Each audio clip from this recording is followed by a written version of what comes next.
What are we discussing on today's podcast, you ask? Well, we've been discussing the rotation battle in spring training, but what about the other competition battles? What about the bullpen? What about the bench? Discussing how those battles are going. And then MLB.com dropped their projected lineups and rotations for every team. Let's break down how they did for the Dbacks on today's Locked On Diamondbacks podcast. You are Locked On Diamondbacks, your daily Arizona Diamondbacks podcast, part of the Locked On Podcast Network, your team every day.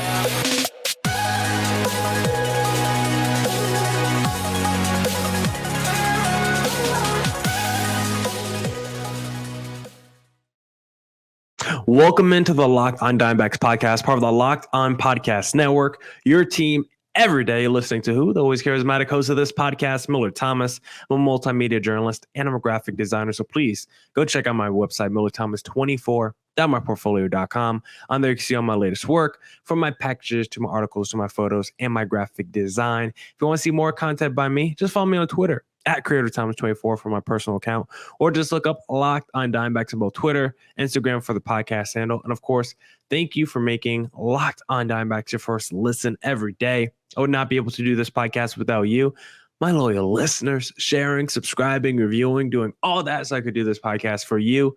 Thank you. It's free and available on all platforms, so please continue to tell your friends and tell your friends to subscribe to Locked On Diamondbacks on YouTube.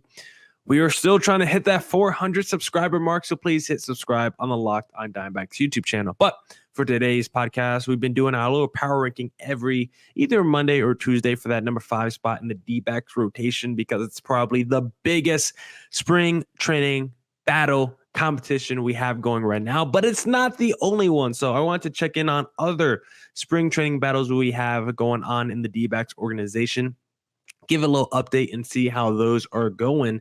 And I think for this exercise, and I want to start with the bullpen because there are essentially 5 locks with the bullpen with 3 spots open, because remember, you can only carry a maximum of 13 pitchers on your roster. So that's 5 pitchers in your rotation. And that leaves 8 spots in the bullpen. And seems like the D-backs already have 5 locks in the bullpen, because right now, I think it's safe to say Mark Melancon, as bad as he was last season, as little amount of trust we have in Mark Melancon, he's still getting paid a pretty good number this season, and he still has a ton of closing experience in his career. And the D-backs and Mark Melancon are going to try and convince themselves last year was just a down season, a regression season, and he could bounce back a little bit this season, even though I think he's probably just over the hill, probably cooked, and that's okay. Mark Melancon has had a great career. He's like 39 years old, but he's definitely going to be a lock for the bullpen. Righty pitcher Miguel Castro, who was signed, I think he played for the Yankees this past season.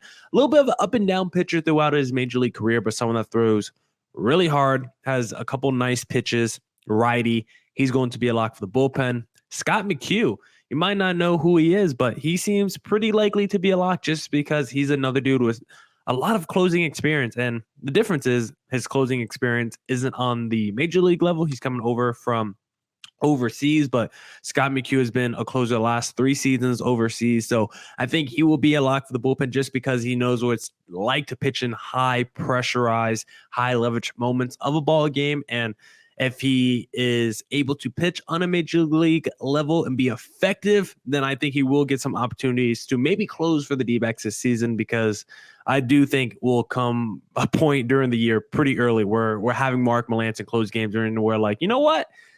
Maybe we should try to switch things up here. And I think that'll come within the first couple weeks of the season, first month of the season, where it's like, you know what, Mark Melancon, let's try a different inning for you. Maybe the 9th inning is in your role. And I can see Scott McHugh being elevated to closer. Righty, Joe Mantiply, lefty, of course, is a lock. Let's not forget, lone D-backs all-star from last season. So Joe Mantiply, lefty, is a lock. And then the sheriff, who's back in town, Andrew Chafin, is the other lock lefty. So Melancon, Castro, McHugh, Mantiply, and Chafin are the 5 locks with 3 spots open. And here are some candidates for those last 3 spots in the bullpen based off spring training and just, the overall roster makeup, experience of these players, talent of these players, So you got Kevin Ginkel, who was pitching with the D-backs looked pretty good at the end of last season. Corbin Martin, who the D-backs are still trying to figure out and, untap his potential. For my audio listeners, I just did quotations around untapped potential because I keep hearing untapped potential, but I've yet to see any realized potential. Cole Sulser, who the D-backs, I think, picked up off waivers from the Marlins this offseason. Kyle Nelson, who was really good last season. Luis Frias, who is, once again, if you just watch like 5 pitches of Luis Frias, you would think this is like one of the 5 best pitchers in Major League Baseball because his stuff jumps off the TV. It's wicked nasty. The problem is it's usually in the heart of the zone for an extra base hit, or it's 3 feet off the plate and he's walking somebody. Carlos Vargas, who was acquired in a trade this offseason, I believe, from the Cleveland Guardians, another high velocity reliever. And I think he's like the 22nd best prospect in the D-backs organization, maybe the 25th best prospect, locked in top 30 guy. Then Justin Martinez, another locked in top 30 prospect. So the D-backs have some contenders for their last 3 open spots in the bullpen. But one guy I feel pretty good, like 2 of these guys I already feel pretty good about for getting a couple of those bullpen spots. Kevin Ginkel, I feel pretty good about getting a bullpen spot. One, he's looked great this spring training. 6.1 innings pitched, allowed no earned runs, 3 strikeouts, 1 walk, and he was good at the end of last season. And I know it's been a while, but if you go back to 2019, like I was doing podcasts where I was broaching the subject, the question, could Kevin Ginkel be the closer of the future? And I think we realized pretty quickly that he's not going to be that, but could he still be a reliever of the future? Just a 6th inning, 7th inning guy of the future? A nice little mid to high leverage reliever for the D-backs? I think he can still be that. I think the D-backs still think he's talented. I think the D-backs still like Kevin Ginkel a lot and want to see how he looks, maybe with some more opportunity, a full season of work, because he still never had like a full season of work under his belt. So maybe you get like 50 innings pitched, 60 innings pitched out of Kevin Ginkel this year if he cracks the Major League roster. And I kind of feel like he will. I think Kevin Ginkel has a pretty good shot at making it to the D-backs bullpen this year just because of that experience last season. And I think he's still a very talented guy. So I think I would have the arrow pointing upward next to Kevin Ginkel's name. I think the second guy I feel good about, and it's not based off spring training, based off what he did last season, is Kyle Nelson. Because look, this spring training, a 6.75 ERA, 5.1 innings pitched. He's given up 8 hits, 4 earned runs, allowed a home run, 2 walks. Like, he has not looked good this spring training. A 3.48 average allowed, a 1.88 whip. Like, the spring training numbers are bad for Kyle Nelson. But with all spring training numbers, you have to take it with a grain of salt. And the reason, even though Kyle Nelson hasn't looked good in spring training, the reason I still feel good about him, because listen, let's not forget, after Joe Mantiply, I think it was pretty safe to say Kyle Nelson was our second best reliever, or our second most reliable reliever, or our second most trustworthy reliever, whatever adjective you want to use. If Mantiply was hurt, or if he was getting an off day, it was Kyle Nelson that I wanted as the go-to reliever for the D-backs. And because of that, he's not someone that's going to go out there and throw 97 miles an hour. But he is someone that we even saw last season kind of do. I think there was one game where the D-backs did the reverse opening, where Kyle Nelson might have pitched the first inning or second inning before the actual starter came into the game. So this is something that could be versatile. You can do something like that. Now, the D-backs do have like 7 dudes in their rotation, so you're probably not going to have too many games where Kyle Nelson starts and then you bring in your actual starter. But considering Kyle Nelson can be an emergency spot starter if you need it. He's someone that was pretty good in high leverage moments last season. Kyle Nelson was just a dude last year, and he was, when you had such a mediocre bullpen and you had someone actually come out there and pitch well and pitch effectively, I don't think you can just overlook that. So I do feel good about Kyle Nelson as maybe that second guy for one of the 3 spots. So you got Kevin Ginkel, you got Kyle Nelson, and then that third spot I think is a little bit tougher to figure out. Corbin Martin, we talked about. D-backs really want to see if he's a dude or not, because I think this is the make or break season for Corbin Martin. If he doesn't pitch well this season, I don't think he's going to be around in the organization much longer. Cole Sulser, you picked him up off the waiver, so it's not like you have any invested, interest in a Cole Sulser to be that extra bullpen arm. If he pitches well in spring training, he hasn't gotten a ton of opportunity, only 4 innings pitched, but he's been perfect in spring training. I don't feel great about his odds, to be honest. I think Carlos Vargas is the guy I'm looking at just because he has some really nasty pitches and he's such a high velocity reliever. Like, I think that third spot is going to go to a Vargas. I can see a Justin Martinez getting some opportunity and run with the D-backs this season, but he's not going to make the opening day roster. But could he be a post All-Star break call-up? I can see that. Luis Frias, I think he will probably get some opportunity with the D-backs. I don't think he will start the major league season with the D-backs, but he's someone that's going to be called up and down between AAA and the major league level. It just won't be very long stints because every time he pitches, he gives up a lot of hard contact and runs. And so when I'm looking at all my options, I don't love a Corbin Martin. I don't know enough about Cole Sulser. Luis Frias is volatile. Justin Martinez is unknown. Carlos Vargas is also an unknown, but he seems the most major league ready compared to a Justin Martinez with, I think, a major league ready arsenal right now, that high velocity arsenal. So I think I would pick Kevin Ginkel, Kyle Nelson, and Carlos Vargas as my last three candidates for my three open spots in the D-backs bullpen. And if you want to bet on who's going to make it to the D-backs bullpen, well, the best place to place bets is FanDuel, America's #1 sportsbook. Let me put my little overlay on for my YouTube audience because the end of the NBA season is almost here. It's almost time for the playoffs, which means it's the perfect time to download FanDuel, America's #1 sportsbook, because new customers get a no sweat first bet up to $1,000. That's bonus bets back if your first bet doesn't win. Just download the FanDuel Sportsbook app. It's safe, it's secure, it's super easy to use. You can bet on everything from the money line to point scorers and threes drained. Plus, FanDuel even lets you combine your bets for a chance at a bigger payout with a same-game parlay. Same-game parlays are my favorite thing to do because guess what? Whenever the Lakers play, there's no LeBron right now, but there's still a healthy Anthony Davis who looks like an MVP again. So I like to do 80, 25 points, 80, 10 rebounds. And now we got the prodigal son, D'Angelo Russell, back in town. Give me D'Lo, 3 threes with the Lakers win. Parlay those 4 legs. Probably plus 400, plus 450, whatever. Hits maybe a third of the time, but when it does hit, you feel like a superstar. Like, I think that bet would have hit the last game that the Lakers played. Who was it against? Against the Pelicans. I think 80 had 30 points, 15 rebounds. D'Lo had 3 threes. Lakers win. Like I tell you, money in your pocket. So don't miss the chance to get your no sweat first bet up to $1,000 in bonus bets. We can go to FanDuel.com/lockedon. That's FanDuel.com/lockedon to learn more. Make every moment more at FanDuel, official sports betting partner of the NBA. All right.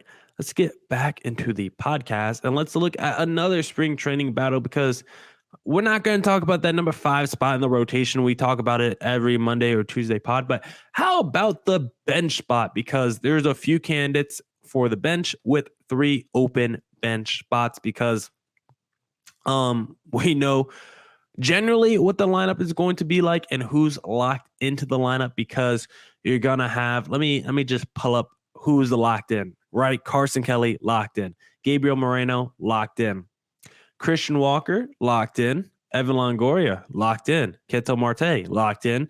Josh Rojas, locked in. Who else is locked in? Nick Ahmed is locked in. Lourdes Gurriel is locked in. Jake McCarthy's locked in.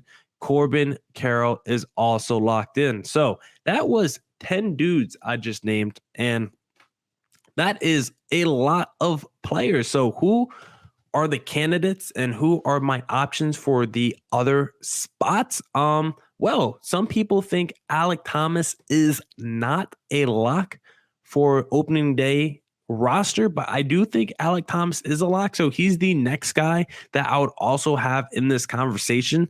And real quick, did I do that math right? Is that the correct amount of people? Kelly, Moreno, Walker, Longoria, Marte, Rojas, Ahmed, Gurriel, McCarthy, Carroll, and then Thomas. That's 11 people. And that leaves 3 more spots open with a few more candidates because I think Alek Thomas is a lock. Some people would disagree, but I just think he's either your 3rd or 4th outfielder. He's probably going to be your considered 4th outfielder, but if Alek Thomas, a top prospect, the guy with that kind of defensive capabilities and instinct is your 4th outfielder, like I think you take that if you're the D-backs organization. So that's 11 people locked up to spots. And so you got to look at the other candidates that are vying for these spots. And you got the Kyle Lewises, the Pavin Smiths. I don't think I'm putting Seth Beer in that. Geraldo Perdomo, right? Diego Castillo. That's 4 dudes. And I guess Emmanuel Rivera as well. So you got like 5 dudes vying for 2 spots in this D-backs roster. And so you think maybe you want an extra outfielder, maybe you want an extra infielder, maybe you want someone backing up Christian Walker so he's not the only first baseman on the roster. And so it's like, how should you divvy this up, right? You could just go by spring training stats and guys you think project to have the highest ceiling on the team next season, or you could just go by need and fit. And so when I look at who should maybe get these bench spots, well, I feel like you probably have to have an extra infielder to back up a Nick Ahmed, and that's where Geraldo Perdomo plays in because, yeah, Josh Rojas could play shortstop, but he's probably going to play a lot more third base than he does shortstop. And with Nick Ahmed's injury history, and let's face it, he doesn't really have a high ceiling. Like, even though Nick Ahmed's healthy, there is a world where maybe he takes a step back offensively, maybe he lost a half step defensively, and maybe you get to a point where it's like, you know what, there's not really much of a difference between a Geraldo Perdomo and a Nick Ahmed.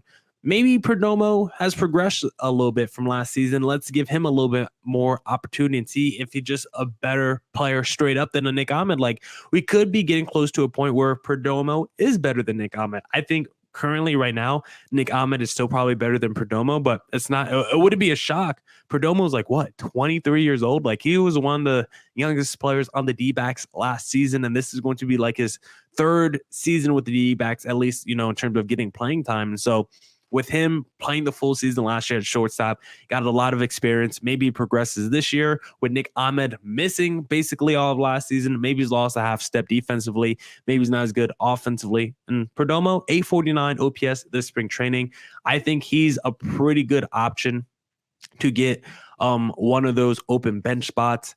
I think a guy like, I think there's a real competition between Pavin Smith or Kyle Lewis. I think that's kind of the other battle for one of these bench spots, just because I don't think Emmanuel Rivera, he's just another righty third baseman. And once you signed Evan Longoria, I think that just kind of pushed Emmanuel Rivera out the picture. Like, you're not going to keep Emmanuel Rivera around when you have Evan Longoria to be your platoon third baseman righty. Like, I think you call up Emmanuel Rivera from AAA if Longoria gets hurt, because we know he's someone that hasn't been able to really stay on the field more than 80 games the last couple of seasons. So once Longoria gets hurt, then you call up Rivera. But you're going to have Rojas playing against the righties. You're going to have Longoria playing against the lefties. So I don't really think you need an Emmanuel Rivera. And if you're keeping Perdomo as your backup shortstop, like, Perdomo could just be fine over there at third base as well. So I just don't think there's a spot for Emmanuel Rivera. So I think the real competition for that last bench spot comes down to a Pavin Smith versus a Kyle Lewis, because Pavin Smith could be that lefty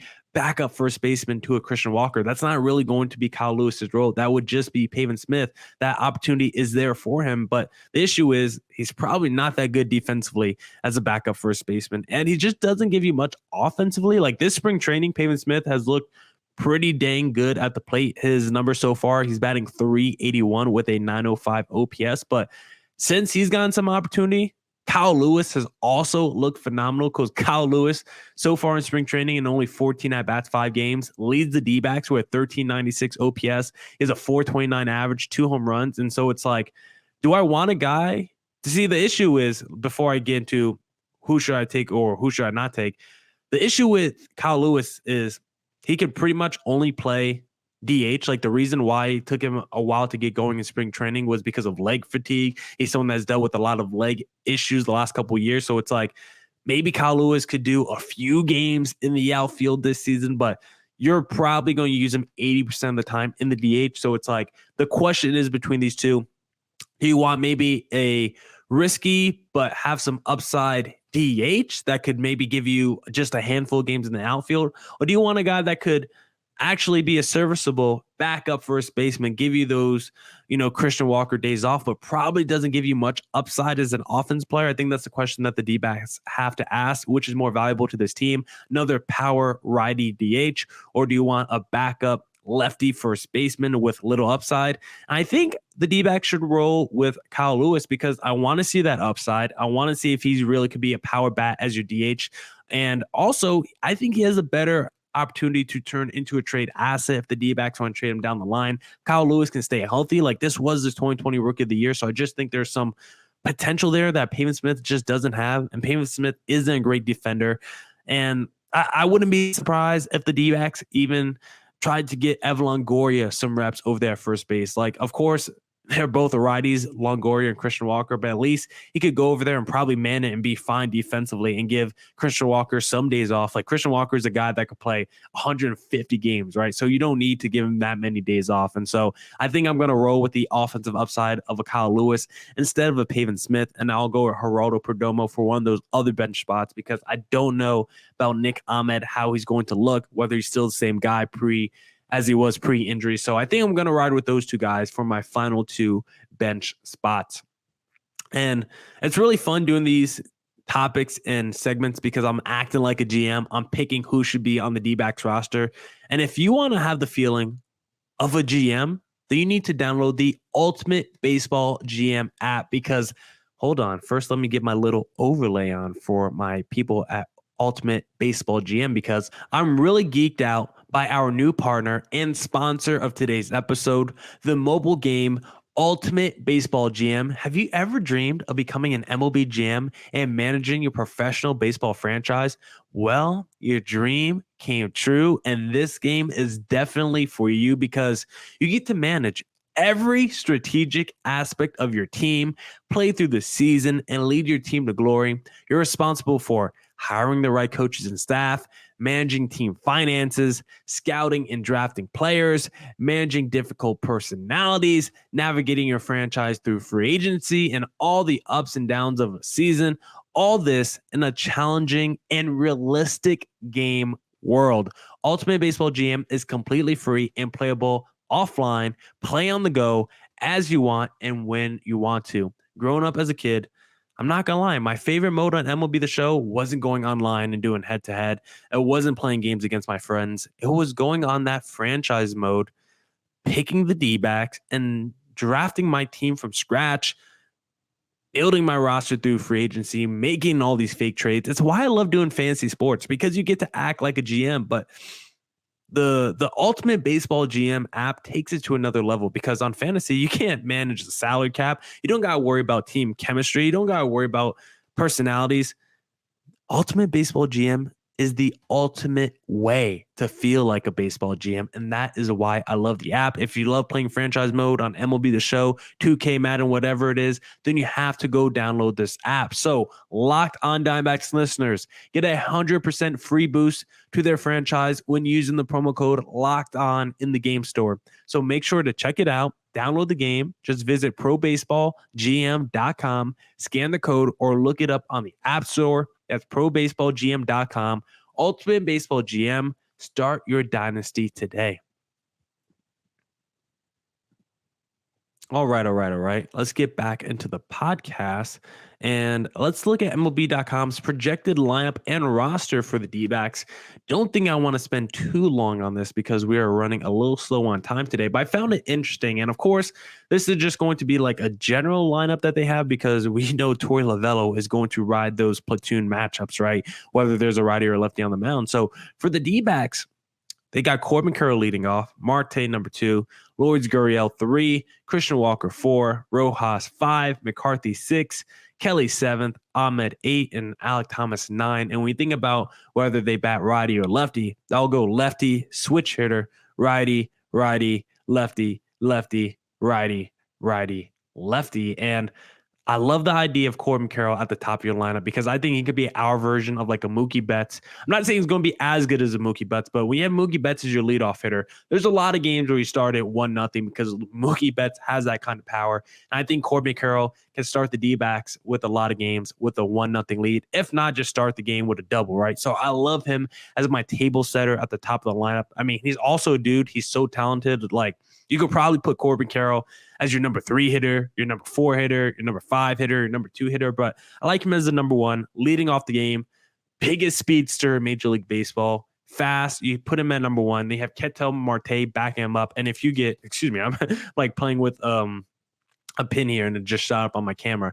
If you get the normal Ketel Marte that we've seen, where it's like the 2021 Ketel Marte where he's batting 318, or the 2019 Ketel Marte, if you're getting that dude who's just a contact machine behind a Corbin Carroll, Ketel Marte is going to be in for a huge RBI year. Lourdes Gurriel, number 3, I don't mind it at all. I think because he's another dude. He doesn't have a ton of power, but another contact guy.